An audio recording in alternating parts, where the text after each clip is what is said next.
Damn, welcome back. Broke Boy Beer Review episode 4.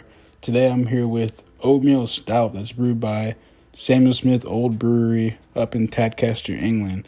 Now, this brewery up in Tadcaster, it's very legendary. It's a world-renowned brewery that's been around for centuries. It'll be around for a long time because the people, not just in England, people worldwide love everything they're brewing up there. I think the most notable thing about this brewery is that everything brewed there is brewed with water from a well that was sunk in 1758. And I've read a lot of claims that the water in that well is very unique and gives a unique taste to whatever it's brewed with. So I'm really excited to try this beer and see what it's like. Also, this is the first beer I'm reviewing that is not domestic, not a U.S. beer. So I'm really excited to open it up to some other countries. Open up my palate, get some more experience. And also, I'm doing another stout. I know I did a stout last time, but if I keep just doing different beers, I can do IPA there, like a lager here and there. Like, I won't be able to make direct comparisons because those beers are trying to achieve different things. So by me trying to kind of stay in that stout family, I can make some more direct comparisons and I can start banging out like how I think and start ranking these beers. You know what I mean? Without further ado, let's get into it.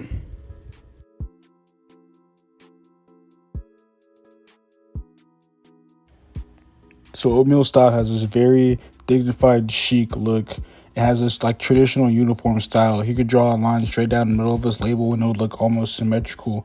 It also has this gold foil at the top, which I appreciate a lot because not a lot of beers can pull it off and use it effectively, especially the more modern beers that have a bunch of crazy colors and patterns and fonts. Because if you put gold foil on top of one of those, it just look really trashy. So the gold foil goes to solidify this very traditional, dignified aesthetic that they're going for. They pull it off well. Now look at this beer. First thing I see is my eyes are brought to the corner by this restrained pale yellow background. I'm not a big fan of bright colored backgrounds myself because I feel like they take away from some of the points that you want your consumer to focus on, like the middle of the beer, like the name of the beer, and the characters, whatever mascots you have on there.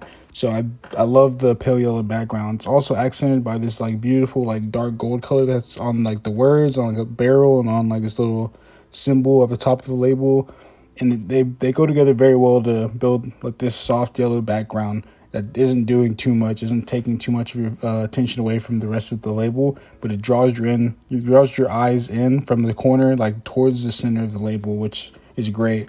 The yellow background is also complemented by these green and brown plants. The brown, from a distance, it kind of looked purple, which threw me off. I was like, man, it's kind of ballsy for a beer like this to go for a really contrasting color like purple, but you get closer and it's brown. It still works. It works very well. The green and brown contrast the yellow very well, as they're meant to do, without being too bright, being too loud. And then we finally get to the center. We have this rich blue and red center Oatmeal Stout. It jumps out at you. Everything fits perfectly together like a puzzle piece to get to that point, and then you see it all together. You see the whole picture and see how beautiful it really is. So I really do like the label on this beer. It's a great looking label. Also on the back you have you have a little picture of them in the brewing process. You have a bunch of information on the beer, stuff like that. That's also good stuff because that informs your consumer and allows them to feel better about the beer they're drinking and be more knowledgeable about it. So I really do love the label on this beer.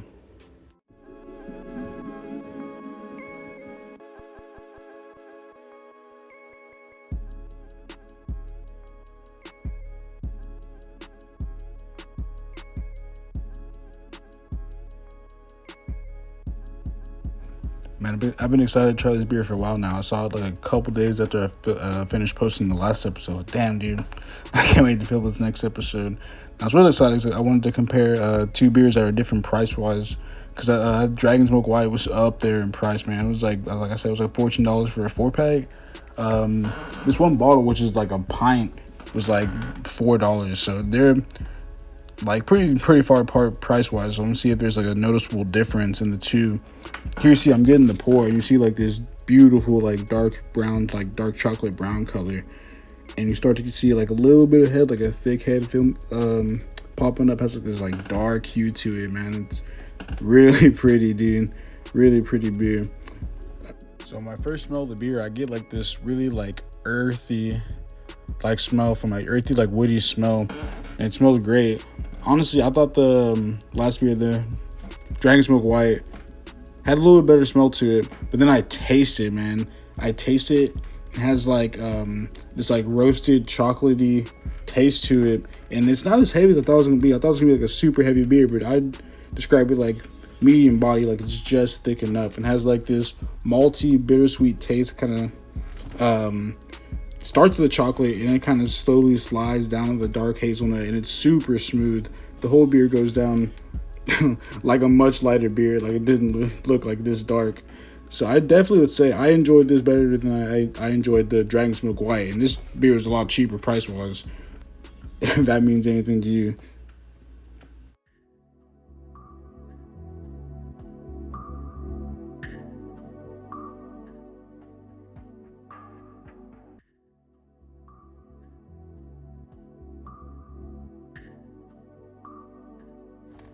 All right, so what I will say is, from jump, just looking at the beer, just going off like the label and how I felt about it, I wasn't gonna label this like a periodic beer, like a beer you drink like maybe like once every few months. Yeah, that one time I got that beer is cool, so I guess I'll get that now. I haven't had it in a while. I thought it was gonna be like one of those beers, but after tasting it, I was like genuinely surprised. I might have to add this to my own like personal rotation. I really did enjoy this beer a lot. Now it's definitely is not like a fucking it isn't a beer you bring to a party at all, just because like it only comes in pints and it's just so like inconvenient. It's definitely a beer I could see myself having with friends. So I don't know many people who have had this or do drink it on a regular basis. I bet it's not a lot of people, and it's really good. So even people who don't enjoy dark beers might just enjoy this one, because I'm generally not a fan of dark beers. I've been getting dark beers just now, like just recently, and I really enjoyed this a lot. I usually only enjoy like lighter beers, so do definitely introduce some people to some darker beers this way. Yeah, so overall, I would say this as a beer you'd bring to like maybe like a get together, like a little pregame. You surprise your homies that really aren't that into like darker beers and try to put them on. I definitely see it as one of those type of beers.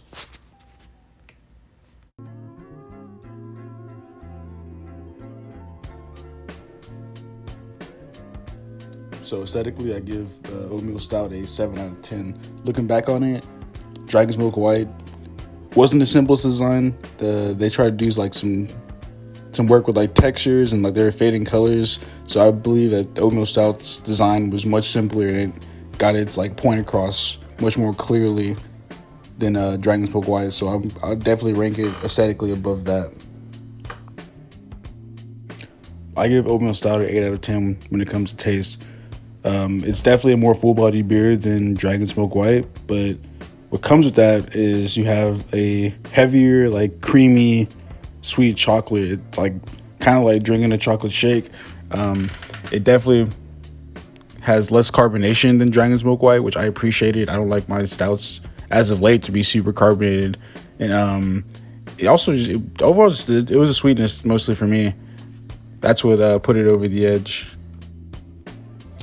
And here we're gonna go over to our Bro Boy chart. We're gonna take a look at all the beers we've reviewed so far, make some comparisons. I've highlighted Oatmeal Stout and Dragon Smoke White, because that's the comparison I'm looking to make in this video. I actually had to bump down Dragon Smoke White in taste. I'd originally given it a 7.5 in taste. I bumped it down to 6.5 after I tasted this. I was just like, I ranked it a bit too high, at least for my taste. I thought this was, I don't know about by far, but definitely superior to Dragon Smoke White. Also, I already went over it, but this beer is simpler aesthetically, but accomplishing more with less, which definitely warrants it being higher. Drinking setting, again, it's not really like a ranking, more so just like where I think you would enjoy this beer the most. Also different. I think Dragon Smoke White is more solitary, as with Oatmeal Stout. It's more something you want to share with maybe a few people, a few close people, stuff like that. And that's all I have for you guys today. I appreciate you for tuning in, supporting me, giving me feedback. I appreciate all that. I love you guys a lot. I'll see you guys next episode. Peace.